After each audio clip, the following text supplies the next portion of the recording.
प्रिय भक्तों, मैं राम भजन कौशिक आपको आध्यात्मिक जगत की गहराइयों में ले जाने के लिए आमंत्रित करता हूँ।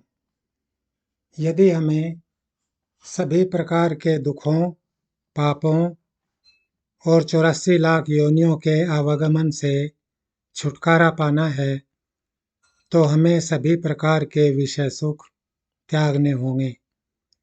विषय सुख हर अवस्था में मनुष्य का पतन करते हैं। भोग के पूर्व काल में हम उनकी कामना से जलते हैं और परिणाम भी उनका दुखदायी होता है। भोग काल में भी हमें विषयों में अज्ञान के कारण भ्रमवश सुख की प्रतीति मात्र होती है, वस्तुतः उनमें सुख नहीं है। इस प्रकार तीनों ही अवस्थाओं में मनुष्य का पतन होता है। यदि इनमें वास्तविक और सच्चा सुख होता तो वह ठहरता, उसका विनाश नहीं होता, क्योंकि भगवान श्री कृष्ण ने गीता में कहा है कि सत वस्तु का कभी विनाश नहीं होता। अतः जो सुख अटल है, नित्य है, अविनाशी है, वही वास्तविक सुख है। जो सुख एक क्षण उत्पन्न होते हैं और भोग के उपरांत दूसरे क्षण नष्ट हो जाते हैं, वे सुख सुख हैं ही नहीं, वे मिथ्या सुख हैं।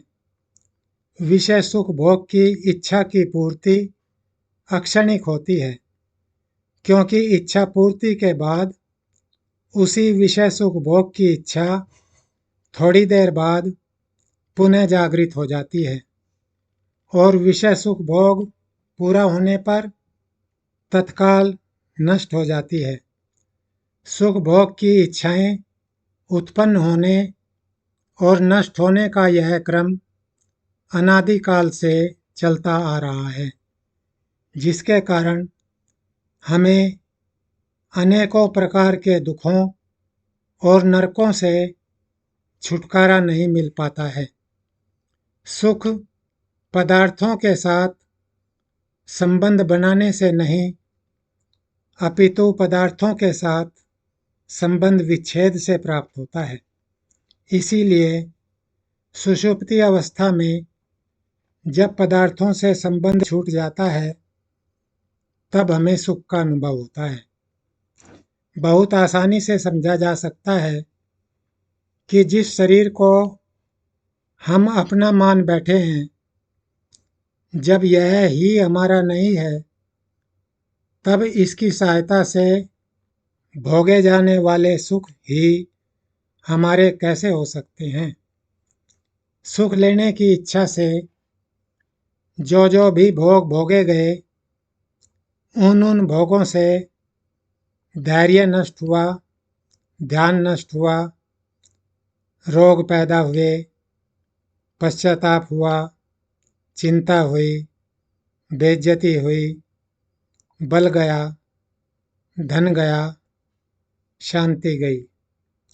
सभी विषय सुख विषयुक्त मधु की भांति दुखमय हैं, जो भोग काल में सुख रूप प्रतीत होते हुए भी परिणाम में दुख रूप ही हैं।